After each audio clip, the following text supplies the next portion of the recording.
Best varicose wines చికిత్సనే పొందండి. నొప్పి లేని చికిత్స కోసం సంప్రదించండి ఎబిస్ హాస్పిటల్. గురువుగారు నమస్కారం. గురువుగారు నమస్కారం అండి సంధి గారు. గురువుగారు, మరి ఉగాది రాబోతుంది. తెలుగు నూతన సంవత్సరం మనందరం కూడా బాగా సెలబ్రేట్ చేసుకుంటాము. పంచాంగం తెలుసుకోవాలని అందరూ కూడా అనుకుంటారు. దట్టు సురేష్ బాబు గారిని తెలుసుకోవాలని ఆతృతగా చాలా మంది ఎదురు చూస్తున్నారు. మరి ఉగాది నామం ఏమిటి, ఎలా ఉండబోతుంది, ఉగాది పంచాంగం, అలాగే ద్వాదశ రాశుల వారి రాశి ఫలాలు ఎలా ఉండబోతున్నాయి తెలియజేస్తారా గురువుగారు? నమస్కారం అండి సంధి గారు. ముందు మనము శ్రీ పరాభావ నామ సంవత్సరం అంటే ఏంటో తెలుసుకుందాం. ఈ సంవత్సరం పేరు పరాభవ నామ సంవత్సరం. శ్రీ పరాభావ నామ సంవత్సరం.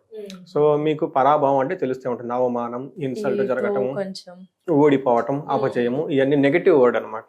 ఇదేంటి నెగటివ్ వర్డ్ తో ఈ సంవత్సరం అంతా ఉంది అని చాలా మందికి ఒక డౌట్ వస్తుంది.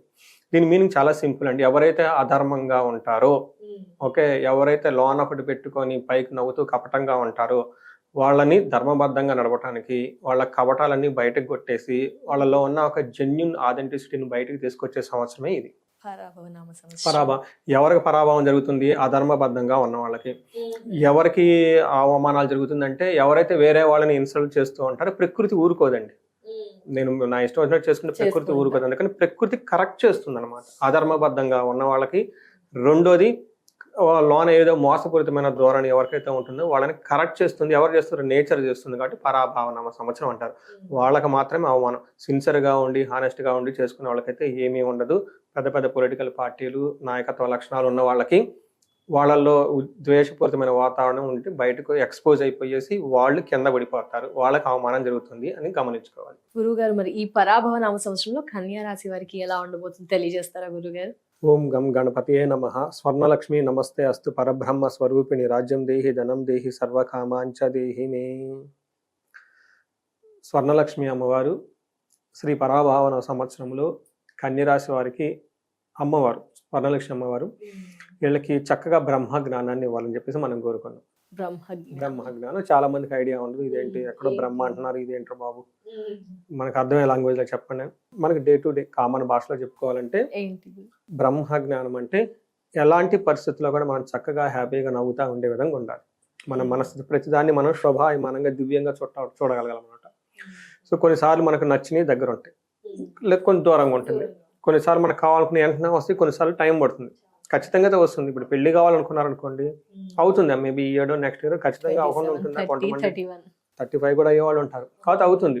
కాకపోతే ఏమవుతుందంటే అలాంటి ప్రతి సందర్భంలో కూడాను మనం ఎప్పుడు హ్యాపీగా నవ్వుతూ ఉండాలి. ఇలాంటి మనస్తత్వం కలిగి ఉండటాన్ని బ్రహ్మ జ్ఞానం, బ్రహ్మతత్వం అంటారు. లక్ష్మీ అమ్మవారు పరబ్రహ్మ స్వరూపిణి అంటారు. అంటే ఎప్పుడు ఆనందంగా ఖుషీగా అమ్మవారు ఎక్కడ ఉంటే అక్కడే ఉంటారంటారు అమ్మవారు. అందుకని పూలు వివరబూస్తున్నా, చిన్నపిల్లలు నవ్వుతున్నా వాళ్ళకి ఏమి తెలియదు కదండి. అందుకని బ్రహ్మతత్వంతో ఉంటారు వాళ్ళు అనమాట. ఇంట్లో ఆర్గ్యుమెంట్ చేసుకోవద్దు, గొడవ చేసుకోవద్దు అంటారు. ఎందుకు చెప్పండి అంటే, ఎందుకు బ్రహ్మతత్వం లేదు అక్కడ. అమ్మవారు అక్కడ ఒక్క నిమిషం కూడా ఉండదు. అందుకని అలాంటి తత్వాన్ని ఫస్ట్ మనం కలిగి ఉండాలి. రెండోది, రాజ్యం దేహి. ఈ రాశి వాళ్ళందరికీ శుభ్రంగా అష్టైశ్వర్యాలతోటి, భోగభాగ్యాలతో పాటుగా అధికారము, పవరు, స్టామినా, సక్సెస్, ప్రొటెక్షన్ ఇలా ఉంటాయి కదండి. పరువు, ప్రతిష్ట, ఈ గౌరవం, వీటికి సంబంధించే వాటన్నిటిలో చక్కగా వీళ్ళు ఒక మాట మాట్లాడితే 10 మంది కాదు 100 మంది వీళ్ళు చక్కగా వీళ్ళు చెప్పిన విధంగా అనుసరించే విధంగా ఉండాలి. వీళ్ళ మాటే శాసనం, వీళ్ళ చూపు కూడా శాసనం అయిపోవాలన్నమాట. వీళ్ళ ప్రెజెన్సే అవ్వాలి. వీళ్ళ మాటే, వీళ్ళ గురించి వీళ్ళ పేరే వెళ్ళిపోవాలన్నమాట. వీళ్ళు మాట్లాడితే కాదు, వీళ్ళ పేరు బలం కూడా అంత ఉండాలని చెప్పేసి మనం కోరుకున్నాం. అంటే ఎక్కువ కావాలి మనకి, ఎందుకు తక్కువ, ఎందుకు no discounts, get them everything అనమాట. తర్వాత అంతేకాకుండా ధనం దేహి. ధనం విపరీతంగా ధనం ఉండాలి. ఇంటి నిండా ధనం ఉండాలి. ఆఫీస్కి వెళ్తే ఆఫీస్ నిండా ధనం ఉండాలి. ఇలా పర్సుల నిండా ధనం ఉండాలి, బ్యాగుల నిండా ధనం ఉండాలి, అకౌంట్స్ నిండా ధనం ఉండాలి, వ్యాలెట్స్, యూపీఐ ఏది ఉన్నా కానీ, చెక్ బుక్లు, ప్రతి దానికి ధనం అనేది ఎప్పుడు అసలు లోటు లేకుండా ఉండాలి. సర్వకామాంచ సిద్ధి అంటారు. అంటే అనుకున్న ప్రతి కోరిక కూడాను తక్షణమే ఆ మూమెంట్ లో ఆలోచన వచ్చి నీకు జరిగిపోవాలి. అంత ఫాస్ట్ గా, అంత చక్కగా స్వర్ణలక్ష్మి అమ్మవారు ఈ రాశి వారికి, మనకి చక్కగా కరుణ, కృపా కటాక్షం మన మీద ఉండేలాగా, ఓకే, ఎప్పుడు బ్లిస్ఫుల్ గా ఉండేలాగా ఆస్వాదించాలని, ఈ రాశి వాళ్ళు ఇంకా బాగుండాలని చెప్పేసి మనం కోరుకుందామండి. ఇందులో కన్ని రాశులు కనుక చూస్తుంటే ఉత్తర 2, 3, 4 పాదాలు, హస్త 1, 2, 3, 4 పాదాలు, చిత్త 1, 2 పాదాలు అంతా ఇందులో ఉంటారు. ఇందులో పేరు బలం టో, పా, పీ, పు, షం, నా, టా, పే, పో అనే లెటర్స్ అంతా కూడా ఇందులో ఉంటారు.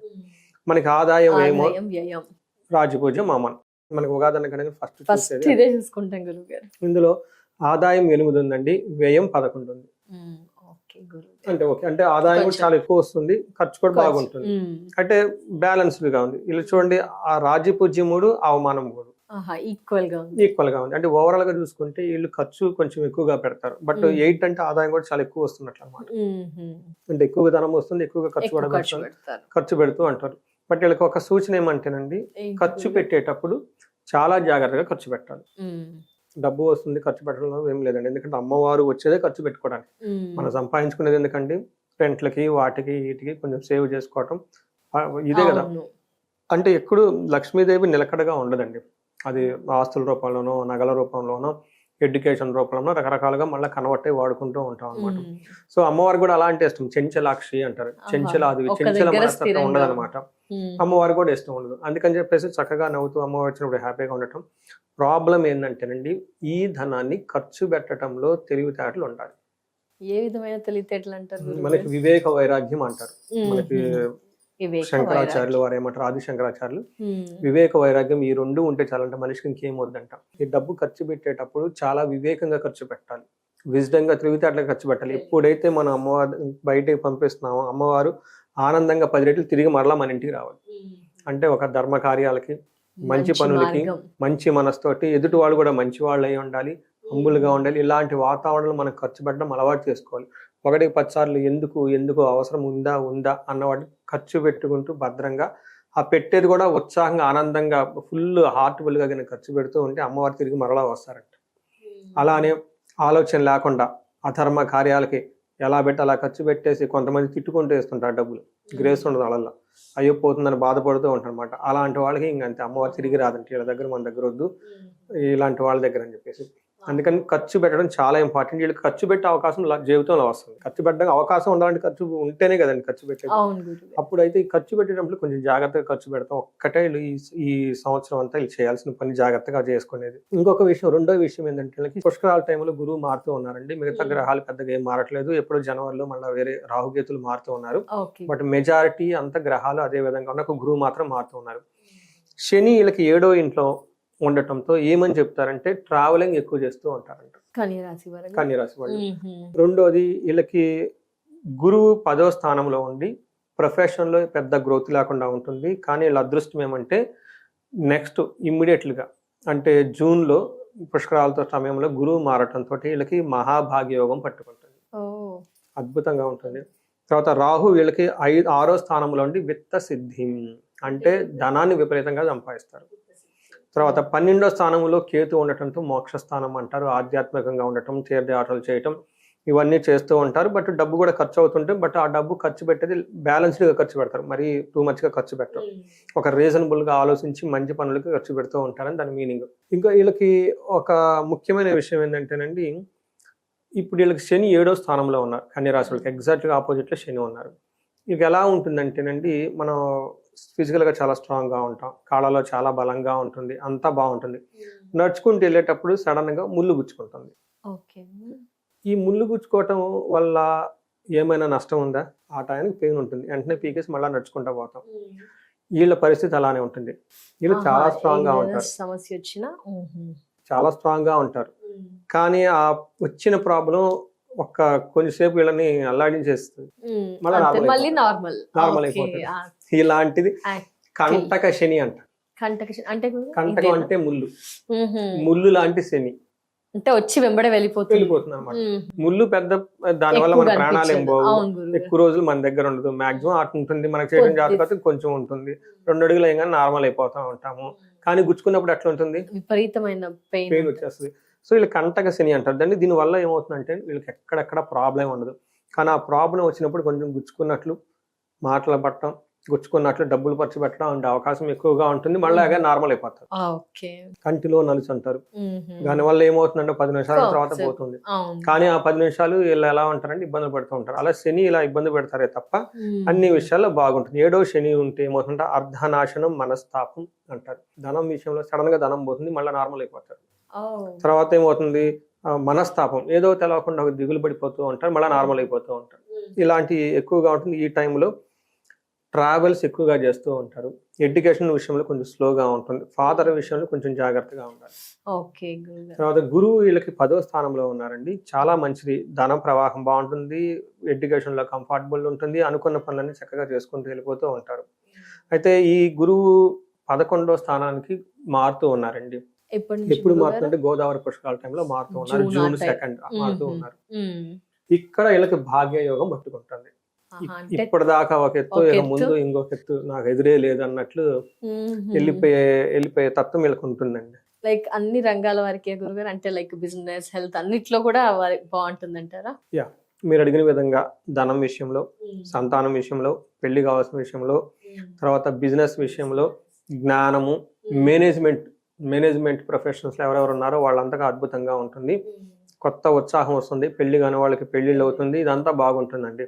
ఖచ్చితంగా జీవితం 10 రెట్లు దూసుకుని వెళ్ళిపోతారు.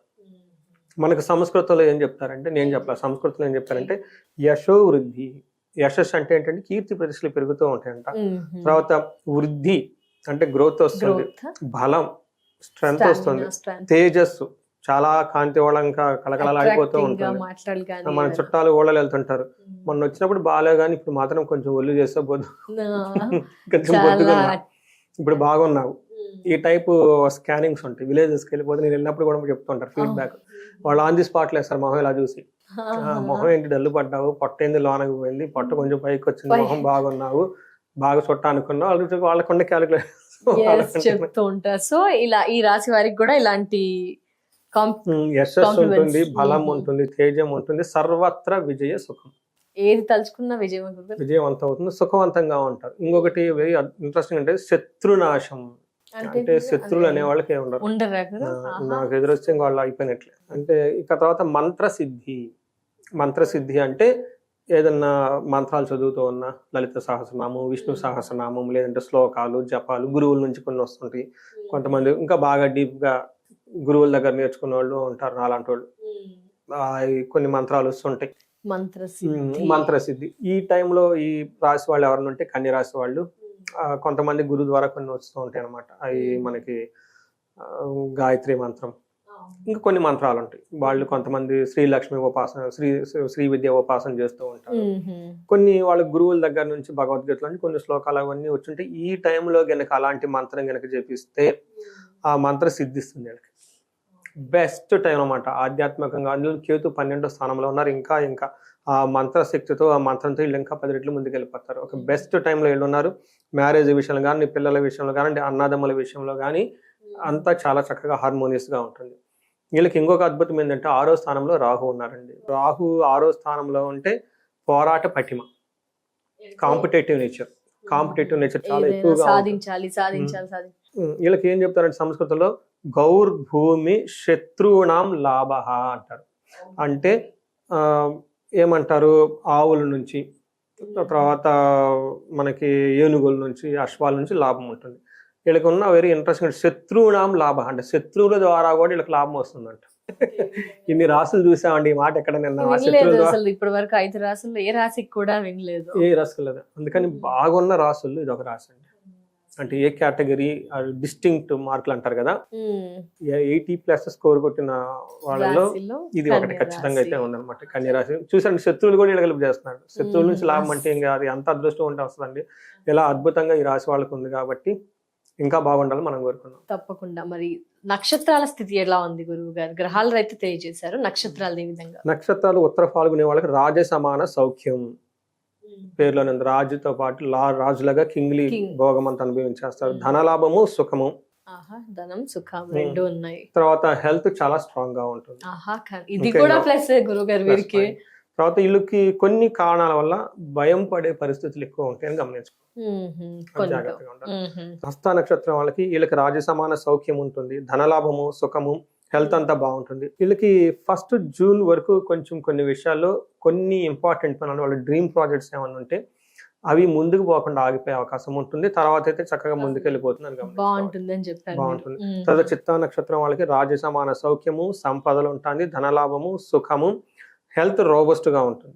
నెగటివ్ సైడ్ చూసుకుంటే వీళ్ళకి అగైన్ ఆగస్టు వరకు అనుకున్న పనుల్లో స్లోనెస్ ఉంటుంది, అక్టోబర్ టైంలో భయం గొలిపే పరిస్థితులు చుట్టూ ఉంటాయి, భయపడకుండా జాగ్రత్తగా ఉండాలి. ఇది మనకి కన్యరాశి వాళ్ళకి. ఓకే గురుగారు, వీళ్ళల్లో ఎవరైనా పర్సనల్ గా కలవాలి అనుకున్నా, లేకపోతే మాకు ఇలా ఫ్యామిలీ పరంగా ఇష్యూస్ ఉన్నాయి, పిల్లలు మా మాట వినట్లేదు, వారికి ఏమైనా మీ దగ్గర పరిహారాలు కానీ ఏమైనా ఉంటాయి గురుగారు? పరిహారాలు ఎస్పెషల్ కన్యరాశి వాళ్ళు ఇంకా ఏమైనా చేయాలా, ఆ విషయాలు కూడా ఒకసారి. సో ఫస్ట్ 6 months 5 months జాగ్రత్తగా ఉండాలండి. గురుడు మారే వరకు అక్కడి నుంచి అంతా చాలా బాగుంటుంది. వీళ్ళకి నవగ్రహాల చుట్టూ తిరగటం చాలా ఇంపార్టెంట్. వీళ్ళకి వీలైతే నవగ్రహ టెంపుల్స్, కుంభకోణ నవగ్రహ టెంపుల్స్ అని ఉంటుంది తమిళనాడు, కుంభకోణం అంటారు. అవి దర్శనం చేసుకుంటే చాలా బాగుంటుంది. సో వీటితో పాటు వీళ్ళు దుర్గా అమ్మవారిని ఎక్కువగా దర్శనం చేసుకుంటే 7th house లో శని ఉన్నారు కాబట్టి శనికి సంబంధించిన హనుమాన్ చాలీసా ఎక్కువ చదువుకుంటున్నా బాగుంటుంది. రాహు వీళ్ళకి అనుకూలంగా ఉన్నారు, బట్ ఒకసారి దుర్గాదేవిని దర్శించుకుంటే చాలా బాగుంటుంది. వీటితో పాటు ఇండివిడ్యువల్ గా జాతకం చూపించుకోవడం చాలా ఇంపార్టెంట్. మనం ఏమంటే బాగుంది కాబట్టి మరి మాకు కామెంట్స్ వచ్చేస్తుంటాయి, అది కూడా సహజం. ఇప్పుడు అందరికీ తప్పలేదు కదా, 30-40% ఉంటుంది. బట్ నెక్స్ట్ 60% వాళ్ళు ఇండివిడ్యువల్ జాతకం చూపించుకోవడం చాలా ఇంపార్టెంట్. వాళ్ళకి ఏ జన్మ, ఏ దశ నడుస్తుంది, అంతర్దశ ఏం నడుస్తుంది, వాటి యొక్క పొజిషన్ ఏంటి, ఇవి కాకుండా 35 to 40 years ఏజ్ ఉండి లైఫ్లో ఎక్కడైనా కనుక బ్లాకేజ్ వచ్చేసి ఆగిపోయాము, ముందుకు వెళ్ళట్లేదు లైఫ్ అని కనుక డౌట్ వచ్చేస్తుంటే సెన్స్ అయ్యి ఉంటే ఒకసారి జాతకం చూపించుకోవడం చాలా అవసరం. మనకి తెలవని చాలా ఉంటాయండి, విశాపాలు అంటారు, ద్రోషాలు అంటారు. అప్పటిదాకా బాగా చదువుకొని బ్రహ్మాండగిరిలో ఎందుకు ఆగిపోతామండి, సమ్ రీజన్ ఉండాలి కదా. మనకి జ్యోతిష శాస్త్రం చాలా క్లూస్ ఇస్తుంది అందులో. సో మనం కూడా రీసెంట్ గా ఎవరో ఒకళ్ళు చేశారు, ఆస్ట్రేలియా నుంచి అక్కడ వేరే కంట్రీ నుంచి చేసి నేను mid level manager, vice president లెవెల్లో ఉన్నానండి, డైరెక్టర్ లేదంటే C level ఎక్స్పెక్ట్ చేస్తున్నారని, చాలా ఇయర్స్ ఆఫ్ ఎక్స్పీరియన్స్ ఉంది అని చెప్తూ ఉంటారు అన్నమాట. సో మనం అది జనరల్గా అయితే ప్రమోషన్ ఉందా లేదా చూస్తూ ఉంటాం, బట్ కొన్ని డిఫరెంట్ టెక్నిక్స్ ఉంటాయి, అవి కాన్సెప్ట్స్ అంటారు అనమాట, అవి వాడుతూ ఉంటాం అనమాట. అంటే అది హై ఎక్స్క్లూజివ్ C level పీపుల్కి, లేకుంటే పొలిటీషియన్స్కి, ఎంపీలు ఎమ్మెల్యేలు అయిన వాళ్ళకి హైయర్ లెవెల్ డిగ్నిటీస్ ఉంటారు అనమాట. వాళ్ళకి నార్మల్ జాతకం లాగా చూడం, ఎక్స్క్లూజివ్ గా ఆ పాయింట్ ఆఫ్ వ్యూలోనే హారోస్కోప్ చూడటం జరుగుతుంది. దాంట్లో చాలా పారామీటర్స్ ఉంటాయి, ఉందా లేదా, ఉంటే ఎప్పుడు పోతుంది, కావడానికి ఫ్యాక్టర్స్ ఏంది, ఏది స్టాండ్ చేసుకుంటా ఉంటే నార్మల్ గా చూసే జాతకం అది డిఫరెంట్ గా ఉంటుంది అనమాట. ఇలా కొన్ని జాతకాలు చూసేసి వాళ్ళకి ఇంకా హై ప్రెసెస్ అనమాట, చాలా హై లెవెల్లో ఉంటుంది అనమాట. అవన్నీ చూపించుకుంటే చాలా మందికి అలా కన్సల్టేషన్ కూడా ఇచ్చాను అనమాట, చాలా బాగుంటుంది. వాళ్ళు యాక్సెప్ట్ చేస్తారు, అయ్యా ఇది నా మిస్టేక్ అండి, ఇలా నేను ఓవర్లుక్ చేశాను. అవన్నీ చూపించుకుంటే పరిహారాలు చేసుకుంటే ఖచ్చితంగా ప్రతి సమస్యకి సొల్యూషన్ ఉంటుంది, ప్రతి సమస్యకి సొల్యూషన్. లైక్ పరిహారాలు కూడా అంటే వాళ్ళు ఫారెన్ లో ఉన్నారు కదా గురుగారు, మన జపాలు అలాంటివి చేయలేరు కదా, ఎలాంటివి లైక్ ఈజీగా అందరికి అందుబాటులో ఉండేవి చెప్తూ ఉంటారు? మనకి ఏం చెప్తారంటేనండి, కారు డ్రైవింగ్ నేను చేసుకోవచ్చు, నాకు రాకపోతే మా డ్రైవర్ని తీసుకోవచ్చు, ఇది కూడా లేకపోతే పబ్లిక్ ట్రాన్స్పోర్ట్లో వెళ్ళిపోవచ్చు, కానీ మనకి చెయ్యాలనుకుంటే చేసుకోవచ్చు. మమ ఇష్ట కార్యసిద్ధి అంటే నా గురించి సంధ్య గారి, ఓకే, మమ యజమాని సంధ్య ఇష్ట కార్యసిద్ధి అంటే మీకు చేసినట్టు పూజ నేను అంటే సంకల్పం అంటారు. ఆ సంకల్పం అనేది డ్రైవర్ లాంటిది అనమాట. మీరు బిజీగా ఉంటారు, కుదరదు, జపాలని ఆర్డర్ చేసుకుంటారండి, ఆ ఫ్లైట్ లో వచ్చి పోయేటప్పటికి అయిపోతుంది. ఆ ఫ్లైట్ వన్ సైడ్ పెట్టే ఖర్చులు పూజలు అన్నీ అయిపోతాయి, అంత హ్యాపీగా ఉండొచ్చు. చక్కగా ఆన్లైన్ లో కలిపేస్తారు, సంకల్పం చెప్పేస్తారు, దీక్షకు సంబంధించిన మంత్రాలు అవన్నీ చెప్పించేసి దగ్గరుండి వాళ్ళ ఇంట్లో కూడా పూజ చేపిస్తాము. ఇలా వచ్చినట్టు కాదు, వాళ్ళ ఇంట్లో కూడా దీపం వెలిగించి కొన్ని మంత్రాలు అవన్నీ చెప్పేసి వాళ్ళ తల్లిదండ్రులకి, గ్రామ దేవతలకి, ఇష్ట దేవతలకి అన్ని పూజ చేయించుకొని చక్కగా ఇక్కడ ఆన్లైన్ లో పూజ చేసి పెడితే సంకల్పం చెప్తా. సంకల్పం మోస్ట్ ఇంపార్టెంట్ అనుకోదు కదా, ఇది గుళ్ళలో చెప్పినట్లుంటుంది, డిఫరెంట్ గా సంకల్పం ఉండేసి చక్కగా ఆన్లైన్ లో పెడితే మంత్రాలన్నీ ఇంటూ కూర్చోమని చెప్తూ ఉంటాము. కొంతమందికి వాళ్ళకి ఇష్టానుసారం ఆ ప్రసాదం జపతీర్థాలన్నీ పంపిస్తూ ఉంటాం. కొంతమందికి ఇప్పుడు టారిఫ్లన్నీ పెంచారు, చాలా ఖర్చు అవుతుంది, సర్లేండి అది ఒక ఆప్షన్ అంతే, అది లేకపోయినంత పూజ అంత రాదని ఏం కాదు. జపతో నాస్తి దుర్భిక్షం అంటారు. ఇవన్నీ చేసేసి వాళ్ళకి వేదాశ్రమం అంతా ఫోన్లో ఇస్తాం, వాళ్ళు హ్యాపీగా ఉంటారు. చాలా మంచి రిజల్ట్ వస్తుంది, యాక్చువల్గా చాలా మంచి రిజల్ట్ వస్తుంది. అంత ఆథెంటిక్ గా జరుగుతూ ఉండటం వల్ల చాలా అప్రిసియేషన్, కామెంట్స్ అన్ని పెడుతూ ఉంటారు, పర్సనల్ గా మెసేజ్లు చేస్తూ ఉంటారు, మాకు ఆనందం. ధన్యవాదాలు గురువు గారు. కన్యా రాశి వారి యొక్క పూర్తి వివరణ, రాశి ఫలాలు తెలియజేస్తూ వారు ఎలాంటి పరిహారాలు పాటించాలో తెలియజేసినందుకు ధన్యవాదాలు గురుగారు. నమస్కారం. నమస్కారం అండి.